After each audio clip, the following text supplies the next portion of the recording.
In nomine Patris et Filii et Spiritus Sancti.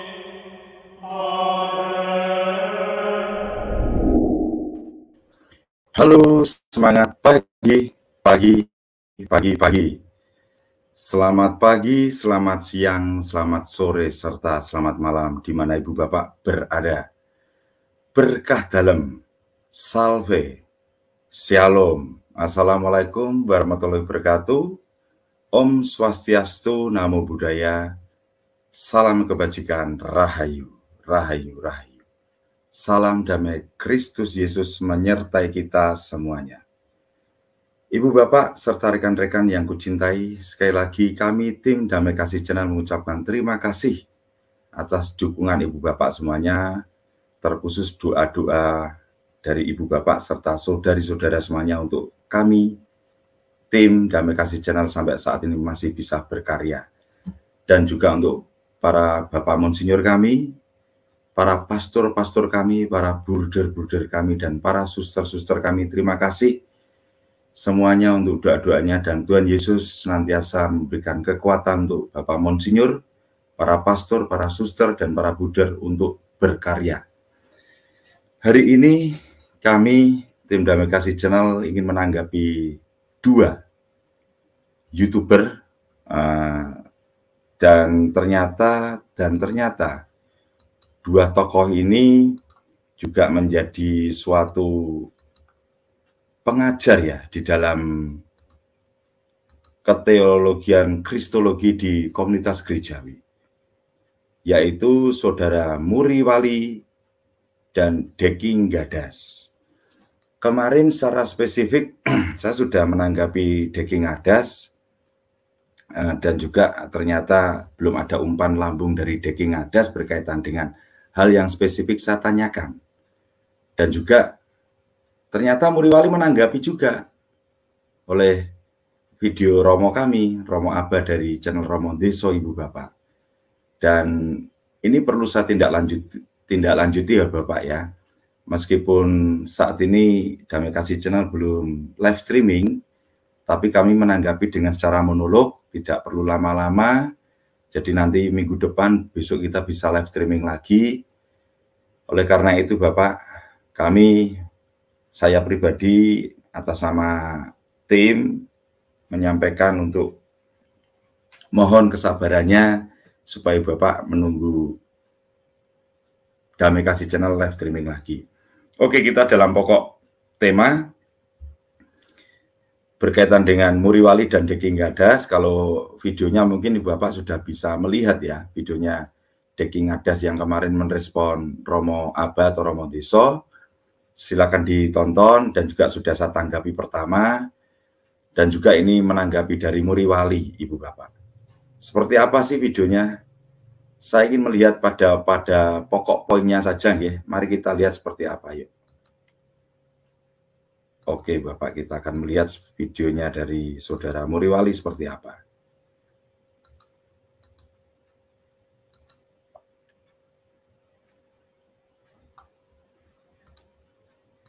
Ya, kita akan lihat videonya. Nah, kita langsung di poin saja ya Bapak ya. Maksud itu ya. Jadi kalau buku kitab itu ya kitab Alkitab dalam pengertian buku, yang ini bagus ya. Kalau audionya nggak bagus, saudara ngomong ya, biar saya nggak ngoceh terus di sini. Lalu ternyata audionya jelek ya. Karena ini bagi saya tanggapan penting sekali. Ini pelajaran doktrin yang sangat penting ya, mengenai Kristologi ya. Ya, Kristologi. Nah, saya akan menanggapi Yusuf Roni dulu. Oh, sebagai anak seorang syekh, beliau menanggapi dari pendeta Yusuf Roni. Kita lewati dulu aja ya, Ibu Bapak. Tuhan atau manusia? Di situ Yusuf Roni dengan begitu simpel orang yang mempertanyakan mengenai penyaliban Yesus. Oke, kita lihat dulu dari siapa yang disalib, Tuhan atau manusia? Atau siapa? Salah satu video Yusuf Roni ketika ditanya oleh seseorang yang mencoba mengemukakan pertanyaan yang umumnya ditanyakan oleh orang-orang yang mempertanyakan mengenai penyaliban Yesus. Siapa? Dalam hal ini saya coba ulang dari depan Bapak ya. Dia menanggapinya dari Pendeta Yusuf Roni seperti apa. Nanti kita juga melihat dia menanggapi Romo Abbas seperti apa. Kita lihat secara utuh dulu aja deh. Yang disalib, Tuhan atau manusia? Atau siapa yang mati disalib, Tuhan atau manusia? Di situ Yusuf Roni dengan begitu simpel menjawab manusia dong, ya. Dan setelah itu dia berlanjut dengan memberikan satu gambaran atau ilustrasi mengenai kitab suci. Dia bilang wahyu Allah itu kekal, tetapi wahyu Allah yang tertulis dalam kitab suci, ya, kitab suci yang terdiri dari buku itu, ya kertasnya bisa dirobek. Ya ini saya parafrasekan ya. Saya tidak menggunakan kata-kata persis dari Yusuf Roni ya, tetapi yang dia maksud itu ya. Jadi kalau buku kitab itu ya kitab Alkitab dalam pengertian buku yang ada kertasnya itu ya bisa dirobek, bisa hilang, ya bisa musnah ya. Tetapi firman Allah yang ada di dalamnya itu sifatnya kekal. Jadi dia mengilustrasikan kematian Yesus yang kemanusiaannya itu mati. Ya, tetapi Allah ya tetap tinggal Allah begitu ya. Dan memang jawabannya cukup simpel ya, sangat-sangat sederhana, tetapi sebetulnya menjawab pertanyaan-pertanyaan seperti itu tidak sesederhana itu, ini kompleks. Karena apa? Orang yang bertanya itu, dia di kepala dia itu, dia mendikotomi atau memisahkan antara kealahan dan kemanusiaan Yesus.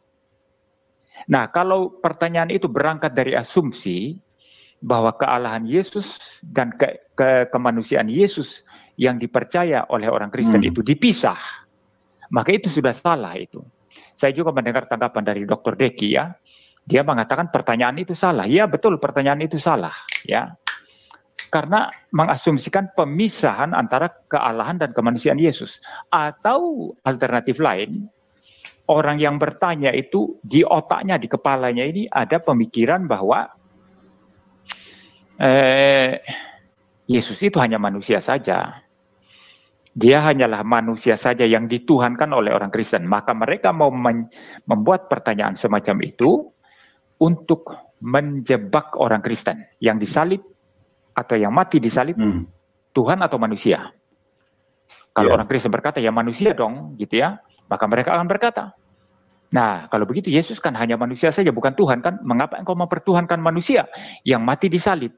Nah, di dalam isi kepala mereka yang bertanya ini ingin menjebak orang Kristen.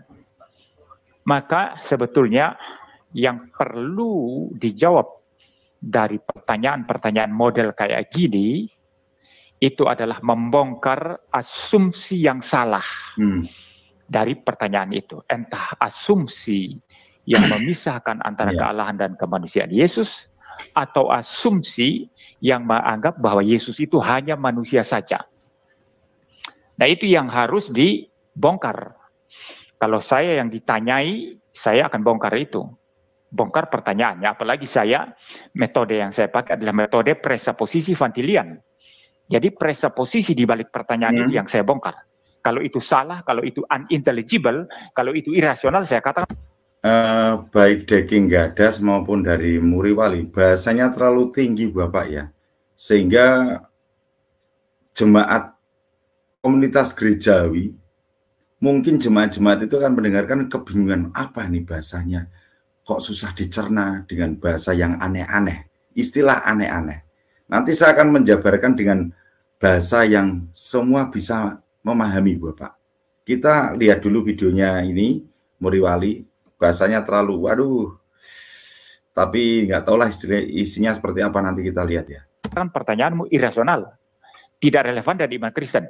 Maka sering kalau debat dengan Suma atau orang-orang Islam itu, saya sering berkata, yang kau katakan itu tidak relevan dari iman Kristen, tapi mereka paksa yang kau percaya itu. Saya bilang yang kami percaya bukan demikian. Jadi banyak salah kaprah yang ditujukan kepada iman Kristen.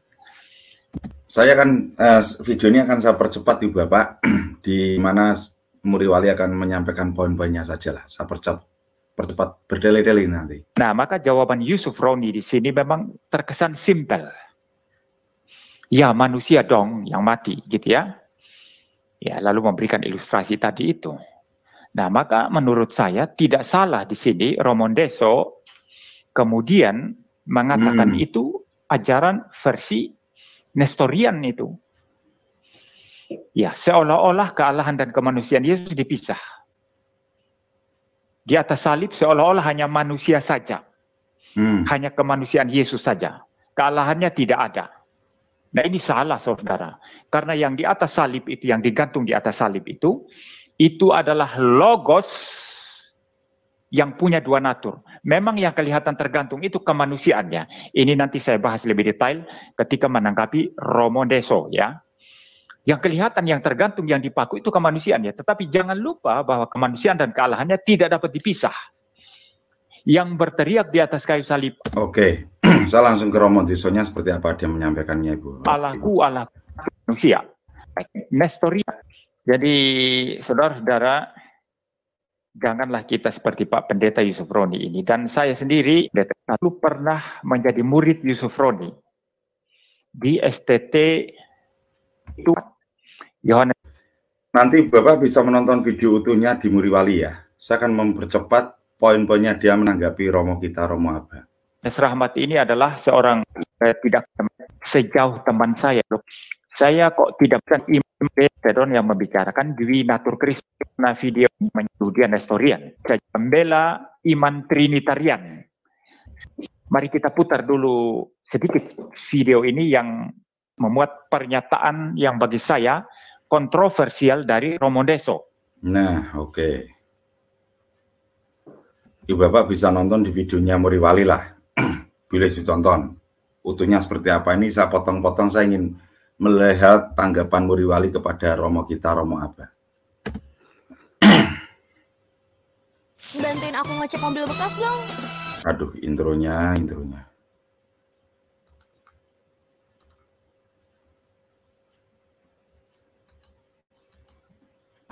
Siapa yang disalib? Yesus atau Tuhan? Kalau Tuhan, Tuhan kok disalib? Dan kita dengan mantap harus berkata, yang disalib adalah Tuhan, yang wafat adalah Tuhan. Firman Tuhan atau firman Allah itu disalib dan wafat. Penjelmaannya menjadi manusia, sekali lagi saudara-saudari, bukan sebuah kepura-puraan. Ia sungguh-sungguh menjadi manusia. Maka penyaliban Yesus adalah penyaliban firman Allah. Oke. Kematian Yesus adalah kematian firman Allah. Oke.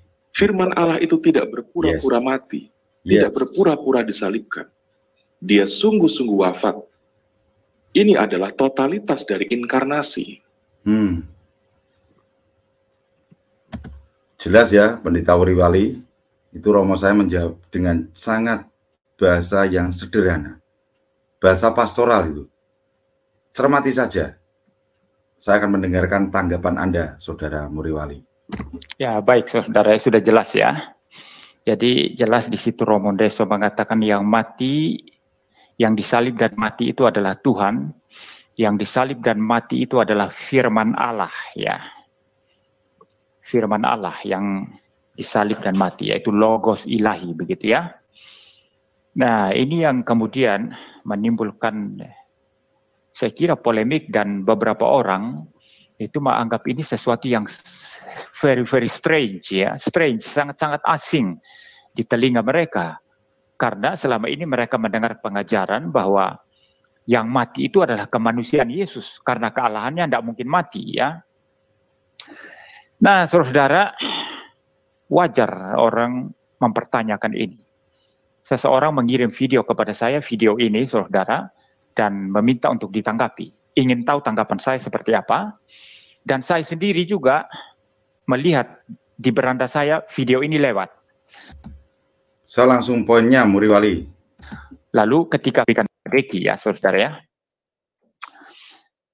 Nah, saudara, begini, ya, problem apa di sini? Mengatakan firman Allah, yaitu logos ilahi yang kekal itu mati, berarti menjadikan logos ilahi yang kekal itu menjadi tidak kekal lagi, karena bisa mati, bisa wafat. Nah, ini sesuatu yang kontradiktif, saudara. terhadap natur Allah yang kekal, terhadap ketidakberubahan Allah. Ya, kalau logos ilahi itu, yaitu firman Allah, bisa wafat, bisa mati, maka Allah berubah. Ya, maka ini menyalahi ketidakberubahan Allah, menyalahi kekekalan Allah. Waduh. Ya, menyalahi bahwa Allah itu independen, tidak bergantung, tidak tunduk kepada apapun. Nah, kalau Allah bisa wafat, bisa mati, maka dia menundukkan diri kepada hukum kematian jasmaniah, saudara. Nah, ini sangat-sangat irrelevan dengan natur Allah, ya. Jadi, saudara, ini problem sekali, ya, sesuatu masalah besar, ya, yang perlu kita tanggapi. Nah, saya tahu dan saya paham maksud Romondeso di sini itu adalah ingin menekankan kesatuan pribadi Kristus, di mana natur Allah dan natur manusianya itu bersatu sedemikian rupa dan tidak bisa dipisah. Dan ketika Yusuf Roni menjawab, ya manusia yang mati, itu seolah-olah memisahkan. Dan ini sifatnya memang sudah Nestorian. Karena Nestorius berkata, di dalam diri Yesus sebagai manusia itu ada pribadi logos. Nah, Yesus sebagai manusia mempunyai pribadi sendiri juga. Jadi sehingga ada dua pribadi yang berjalan bersama-sama, saling berkasih-kasihan, saling berharmoni satu dengan yang lainnya. Yaitu pribadi logos dengan pribadi manusia Yesus. Nah, ini ajaran Nestorian yang memisahkan antara kemanusiaan Yesus dengan pribadi manusianya dengan logos ilahi, Sang Kristus, logos ilahi itu. Ya, pribadi kedua Allah Tritunggal. Ya. Hanya berjalan bersama-sama dengan satu tujuan, dengan harmoni begitu. Dan memang Nestorian itu ajaran sesat. Nah, mungkin dalam pemikiran Romondeso ini ingin menangkal kesesatan daripada Nestorian yang dia duga ada dalam pemikiran Yusuf Roni, maka dia menegaskan kesatuan pribadi Kristus yang adalah Allah manusia. Nggak usah dipisah-pisah. Nggak bisa dipisah-pisah katanya. Oke. Ya, memang betul itu. Tetapi persatuan itu bukan percampuran. Yang mengaburkan kealahan dan kemanusiaannya menjadi percampuran Allah manusia, sehingga Allah tidak jelas, manusia tidak jelas lagi. Identitas Allah tidak jelas, identitas manusia tidak jelas. Nah, ini bukan itu. Nanti kita akan lihat rumusan Kalsedon, saudara.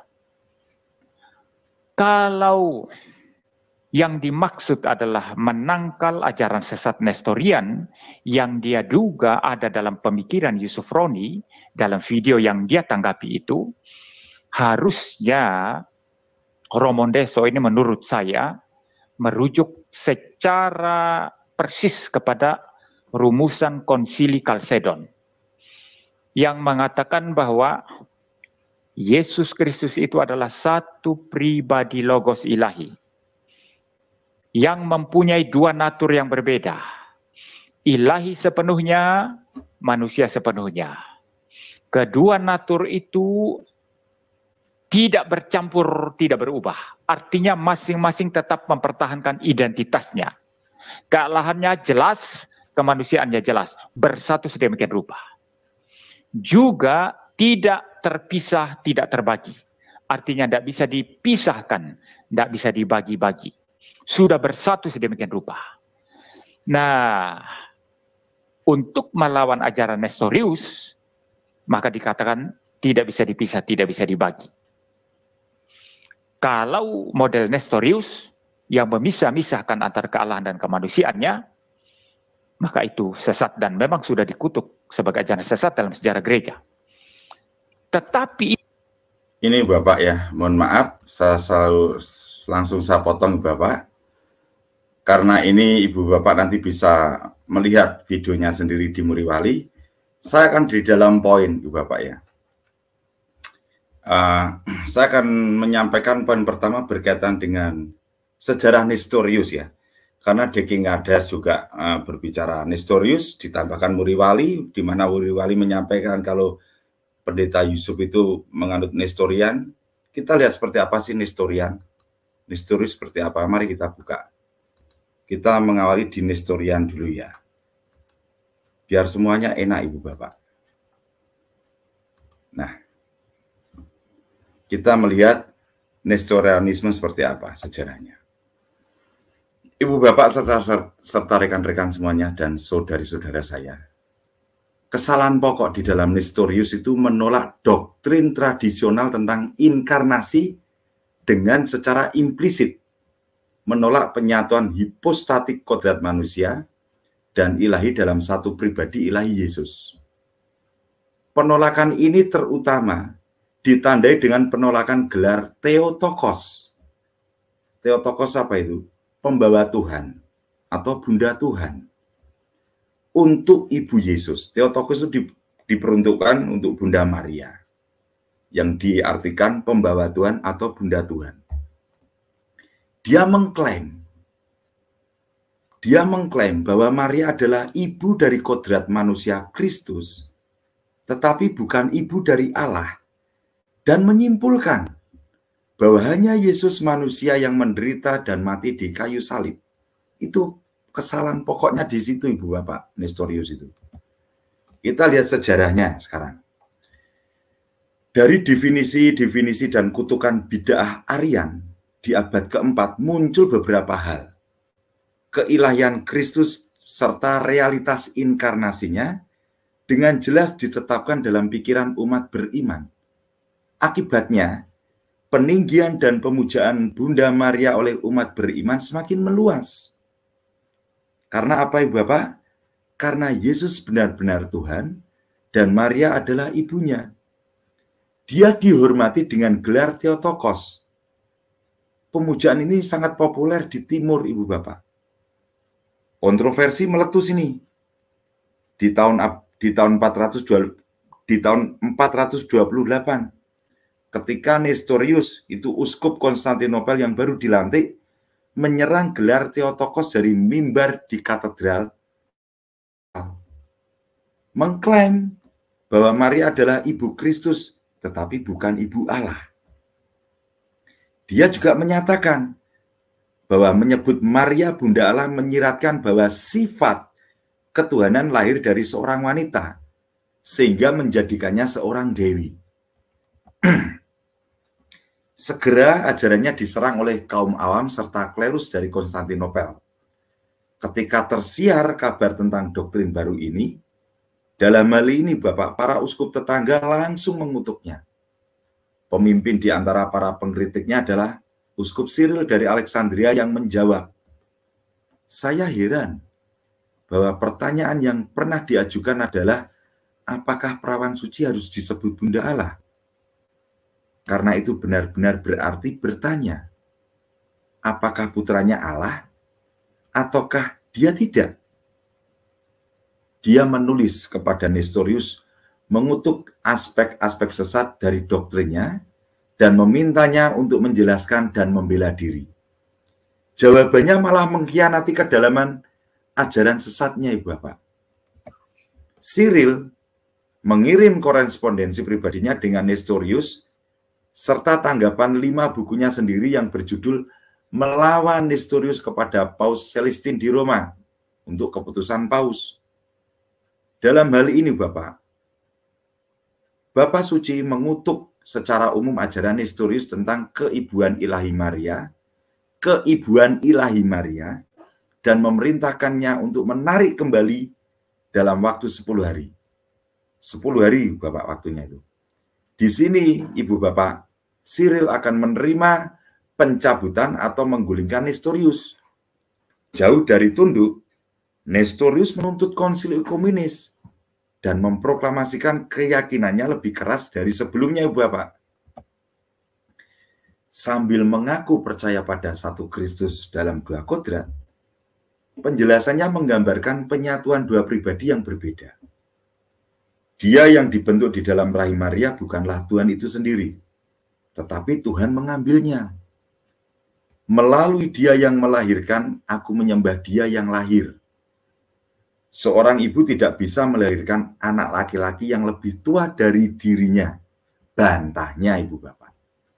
Oleh karena itu, Maria tidak melahirkan sabda Allah yang menjelma, hanya melahirkan Yesus, bait suci atau bejana Allah. Menolak pengertian ortodoks dari Theotokos, dia malah memilih Christokos atau Bunda Kristus ibu bapak, dengan mengatakan bahwa dia tidak akan pernah bisa memaksa dirinya untuk memanggil Tuhan anak Kristus. Nestorius di sini Bapak menyimpulkan bahwa bukan Tuhan yang menderita dan mati di kayu salib, tetapi hanya manusia Yesus. Nah ini poinnya di sini kan. Kita akan melihat tanggapan ortodoksi. Selain Santo Cyril ibu bapak, itu banyak klerus serta orang awam lainnya bangkit untuk membela keibuan ilahi Maria dari serangan Nestorius. Di antaranya yaitu Philip dari Side, Proclus, Leo dari Roma, serta orang awam Eusebius, di mana yang kemudian Eusebius menjadi uskup.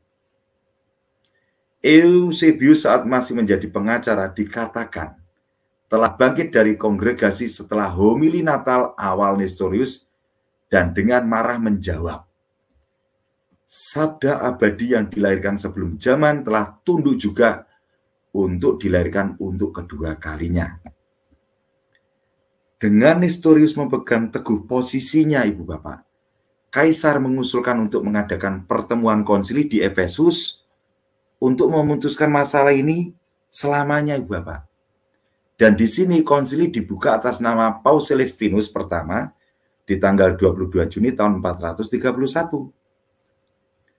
Nestorius yang menolak untuk hadir, ajarannya dikutuk bersamaan dengan semua orang yang bersekutu dengannya ibu bapak, dan dia digulingkan sebagai uskup Konstantinopel. Bunda Maria secara resmi dinyatakan sebagai Bunda Allah untuk menyenangkan umat di Efesus. Kontroversi yang diciptakan oleh Nestorius itu memperjelas ibu bapak bahwa diperlukan suatu terminologi yang lebih jelas untuk mendefinisikan doktrin inkarnasi yang melindungi keilahian serta kemanusiaan Kristus. Solusinya yang dicapai oleh Paus Santo Leo Agung adalah penggunaan tanda petiknya ibu bapak pribadi. Yang digunakan Santo Paus Leo Agung itu pribadi, kata pribadi, yang sebelumnya tidak ada konsep yang didefinisikan dengan baik. Leo menyimpulkannya dalam tomnya 20 tahun setelah konsili Efesus. Setiap alam melakukan tindakan yang sesuai dengannya, tetapi setiap tindakan dilakukan oleh satu pribadi, Yesus Sang Firman Allah. Kesimpulannya Bapak, saat ini memang ada beberapa dari komunitas gerejawi atau dari sekte-sekte Protestan itu menampilkan unsur Nestorianisme. Dan di sini Bapak, para komunitas gerejawi tertentu atau sekte-sekte dari Protestan biasanya menolak gelar Bunda Allah sambil menolak gelar Bunda Allah sambil menggemakan anggapan Nestorius bahwa seorang anak laki-laki tidak boleh lebih tua dari ibunya. Saya ulang dalam hal ini Bapak ya, biar lebih paham. Memang dari beberapa umat komunitas gerejawi atau sekte dari Protestan itu biasanya menolak gelar Theotokos atau Bunda Allah sambil menggemakan. Menggemakannya apa itu? Menggemakan anggapan Nestorius bahwa seorang anak laki-laki tidak boleh lebih tua dari ibunya. Sulit bagi mereka, Ibu Bapak, untuk mengatakan bahwa Tuhan lahir di Bethlehem, bahwa Tuhan menderita dan mati di kayu salib di Kalvari. Sebaliknya, di sini dari komunitas gerejawi, teolog-teolog dari komunitas gerejawi atau Protestan dengan sektenya, itu mengakui unsur Nestorianisme ini dan menyetujui gelar Bunda Allah, meskipun mereka jarang menggunakannya, Ibu Bapak. Itu poin dari sejarah Nestorian. Tapi ada kesimpulannya, Ibu Bapak.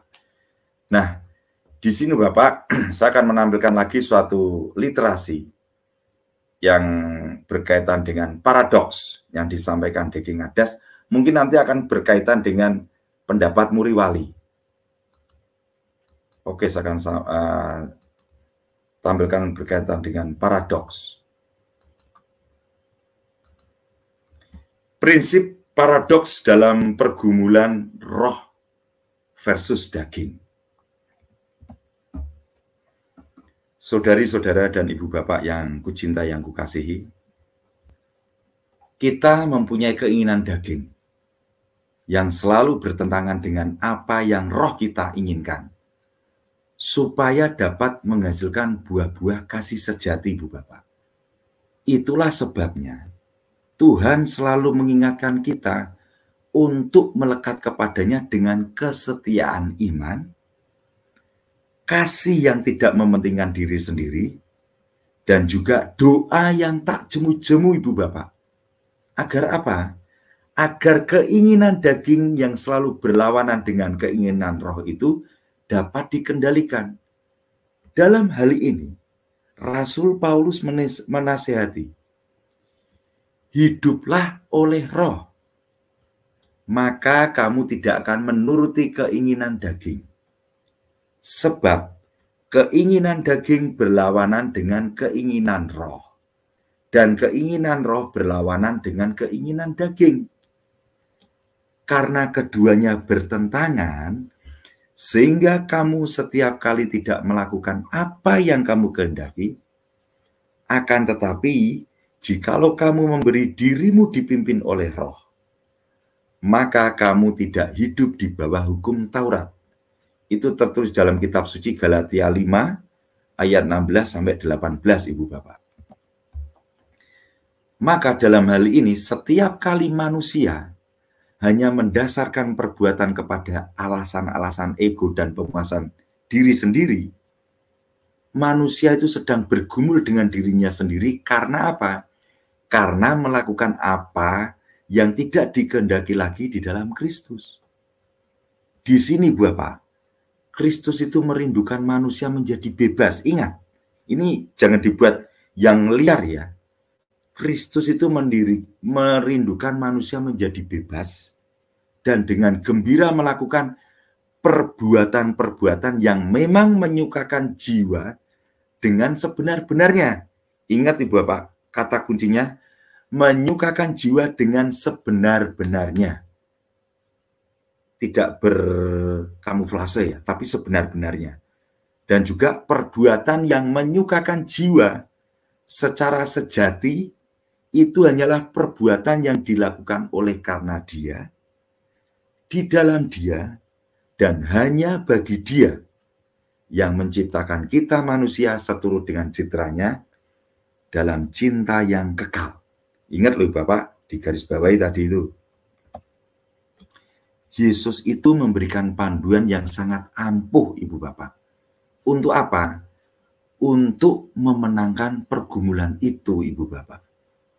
Walaupun tentu saja sangat tidak mudah, Ibu Bapak. Kalau hanya mengandalkan kekuatan kita sendiri. Dan panduan itu adalah untuk melakukan tindakan yang bersifat paradoks. Ini poin ini. Apa itu paradoks? Pak DKC. Paradoks itu adalah suatu situasi atau pernyataan yang tampak atau pernyataan yang tampak tidak mungkin atau sangat sulit untuk dimengerti karena mengandung dua karakteristik yang saling berlawanan, Ibu Bapak. Tetapi karena sifat keinginan daging dan roh yang selalu saling berlawanan di dalam diri manusia, hanya dengan melakukan hal-hal yang kita rasakan berlawanan, maka Ibu Bapak, di sini pertentangan antara dua keinginan itu dapat dimenangkan. Walaupun itu juga berarti bahwa kita melawan arus nilai-nilai yang berlaku umum bagi dunia. Ibu Bapak, di sini Tuhan Yesus mengatakan demikian di dalam Injil Matius bab 5 ayat 38. Kamu telah mendengar firman, mata ganti mata, dan gigi ganti gigi. Diperhatiin ya Bapak ya. Kita lanjut. Ibu Bapak, tentu dalam kehidupan dunia, hal ini sangat logis dan adil Ibu Bapak. Kita pun tentu sering memperjuangkan keadilan semacam ini dalam kehidupan sehari-hari Ibu Bapak. Tetapi dalam hal ini Bapak, Kristus Yesus Tuhan Allah kita tuh mengajak kita semua melakukan hal yang berlawanan dengan nilai umum itu. Karena apa? Karena dalam hal ini lebih jauh Tuhan Yesus berkata, tetapi aku berkata kepadamu, janganlah kamu melawan orang yang berbuat jahat kepadamu, melainkan siapapun yang menampar pipi kananmu, berilah juga kepadanya pipi kirimu. Dan kepada orang yang hendak mengadukan engkau karena mengingini bajumu, serahkanlah juga jubahmu. Dan siapapun yang memaksa engkau berjalan sejauh 1 mil, berjalanlah bersama dia sejauh 2 mil. Berilah kepada orang yang meminta kepadamu, dan janganlah menolak orang yang mau meminjam daripadamu. Kasihilah musuhmu, dan berdoalah bagi mereka yang menganiaya kamu. Itu tertulis dalam Injil Matius bab 5, ayat 39-42 dan ayat 44. Itu Ibu Bapak. Di dalam pesan paradoks itu Ibu Bapak, ada sikap kerendahan hati yang luar biasa Ibu Bapak. Di mana kerendahan hati adalah sikap yang sangat sulit untuk ditiru dan dimasuki oleh kuasa si jahat. Itu suatu sikap yang kemungkinan untuk dipalsukan, bahkan dimanipulasi oleh si jahat adalah paling kecil dibandingkan sikap-sikap kasih lainnya yang seringkali didomplengi motivasi-motivasi atau kepentingan-kepentingan dari sang kegelapan. Dengan kerendahan hati sedemikian, Bapak, keinginan daging yang sering menjadi kendaraan si jahat tidak diakomodasi lagi. Sehingga pelan tapi pasti keinginan daging itu mati. Tetapi Bapak, hidup sebagai pengikut Kristus memang berarti melepaskan diri dari nilai-nilai dunia. Karena sebagaimana Kristus bukan berasal dari dunia, demikian pula kita, Ibu Bapak, murid-muridnya. Bersama rahmat-Nya yang selalu baru setiap pagi dan yang selalu dapat diandalkan di dalam setiap situasi kehidupan dan pergumulan, kita ini semua diajak dan dipanggil untuk menjalani prinsip paradoks itu, Ibu Bapak. Di sini Bapak, kita bisa berlatih sedikit demi sedikit dalam kehidupan sehari-hari. Ya, dimulai dari hal yang paling sederhana hingga hal-hal yang besar. Dan juga Ibu Bapak jangan lupa untuk terus selalu memohon rahmat Tuhan. Dengan menyadari kelemahan dan ketidakmampuan manusiawi kita, kebergantungan kita kepada Tuhan justru menjadi semakin besar. Dan dengan demikianlah Bapak, Tuhan menjadi raja atas hidup kita. Di mana kita membiarkan hidup kita dikendalikan sepenuhnya oleh Dia. Tuhan Yesus memanggil kita semua untuk melakukan hal yang berlawanan dengan nilai-nilai dunia, bertentangan dengan ego kita. Dan pada saat itu, Ibu Bapak, keinginan daging mati dan keinginan roh diakomodasi. Dan jika hal itu terus-menerus kita pertahankan, Maka di sini Bapak, Tuhan dan sesama tinggal membawa keranjang buah. Untuk apa Ibu Bapak? Untuk memetik buah-buah kasih kita yang lezat dan manis, di mana itu menyukakan hati Tuhan dan membuat kita selalu merasa damai di hadirat-Nya. Dan pada saat itu Ibu Bapak, sesungguhnya hanya badan jasmani kita yang masih berada di dunia. Tetapi jiwa dan hati kita sebenarnya sudah selalu bersama Dia di surga, di satu-satunya tempat di mana Kristus Yesus ingin kita berada. Karena di situ juga Dia berada. Injil Yohanes 14 ayat 3. Itu sedikit berkaitan dengan paradoks ya Bapak ya. Nah, untuk menanggapi berkaitan dengan muri wali, saya ambil poin saja langsung Ibu Bapak.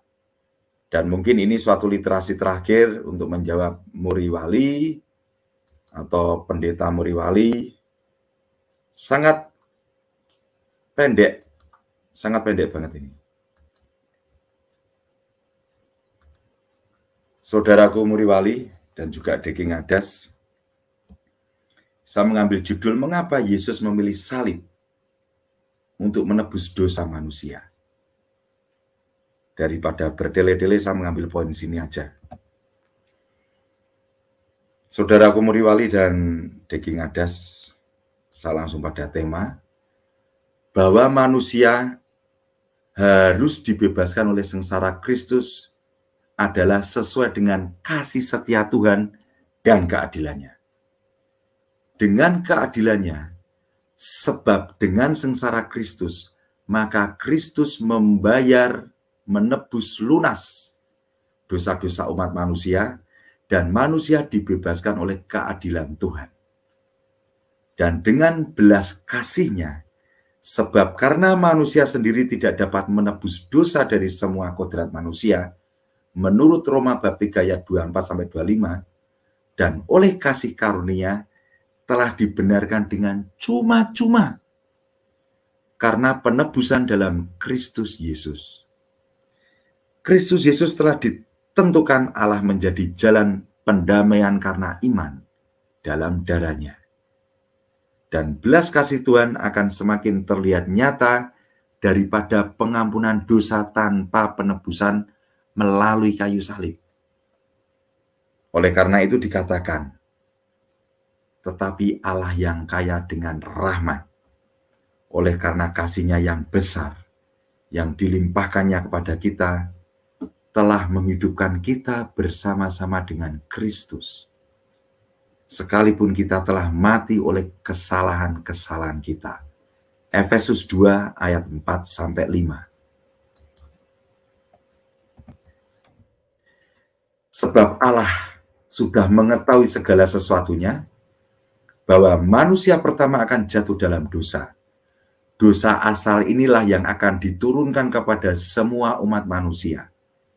Dan karena manusia tak dapat menebus dosanya sendiri, maka Allah memutuskan untuk mengutus putranya sendiri untuk menebus dosa manusia dengan sengsaranya di kayu salib.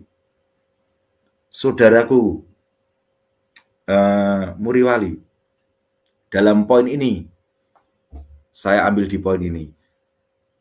Sebab Allah sudah mengetahui segala sesuatunya, bahwa manusia pertama akan jatuh dalam dosa. Dosa asal inilah yang akan diturunkan kepada semua umat manusia.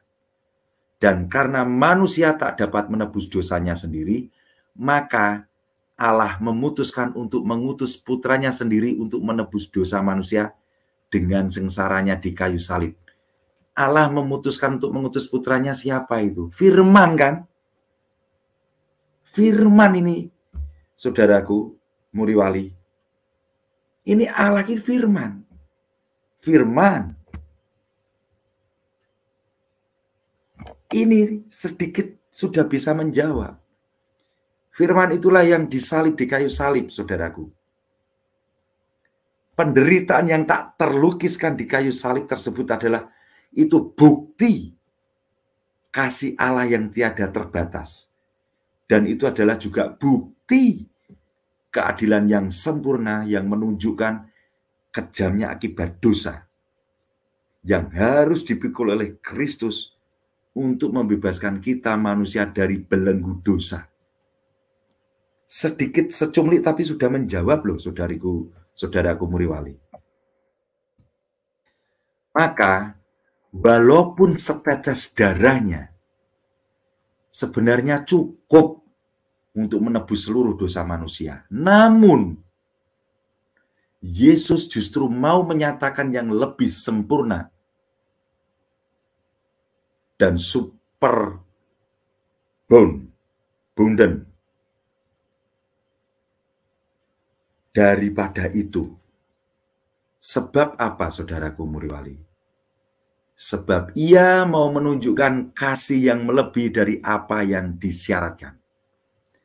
Kasih yang mengatasi segalanya. Inilah yang disampaikan oleh Romo Deso. Kasih itu harus siap menanggung konsekuensi, komitmen. Konsekuensinya seperti ini. Mau disalibkan. Dan kerendahan hati Yesus yang ditunjukkannya dengan kerelaannya menjadi manusia dan menderita di kayu salib merupakan obat penawar bagi dosa asal Adam, yaitu di sini yaitu kesombongan. Kesombongan ingin menjadi atau menyamai Allah. Ketaatan Kristus terhadap kehendak Allah Bapa itu menawarkan ketidaktaatan Adam kepada Allah. Roma bab 5 ayat 19. Saudaraku Muriwali, dengan menghayati hal ini, kita semuanya termasuk saya pribadi, saudaraku Muriwali dan Deki Ngadas, kita bisa semakin menghargai pengorbanan Kristus di kayu salib dan berusaha sedapat mungkin menjauhkan diri kita dari dosa yang memisahkan kita dari Allah. Jauhkan kesombongan, saudaraku Deki Ngadas, saudaraku Muriwali. Kalau mempelajari tradisi suci, belajarlah yang total. Jangan secomot-comot. Jangan secomot-comot, saudaraku. Yang total ya. Pelajari itu. Pilar dasar kekristenan mula-mula yaitu magisterium gereja. Itu ada ayatnya sudah saya bedah. Yang kedua, tradisi suci. Yang ketiga, kitab suci. Mohon maaf apabila ada ucap tutur kata kami semuanya yang kurang berkenan untuk ibu bapak semuanya dan saudaraku Deki Ngadas serta Muriwali. Saya mohon maaf. Kiranya Tuhan Yesus Kristus memberkati saudaraku Deki Ngadas dan Muriwali. Jangan ada kesombongan dalam pribadimu untuk mewartakan karya nama di atas segala nama. Belajar kekristenan yang sebenarnya. Sejarah gereja. Anda akan menemukan magisterium di situ. Anda akan menemukan tradisi suci dan tentu kitab suci. Gereja mula-mula, gereja yang satu, yang kudus, yang katolik, dan yang apostolik. Tuhan Yesus memberkati. Bunda Maria senantiasa mendoakan, melindungi kita semuanya. Salve, berkah dalam.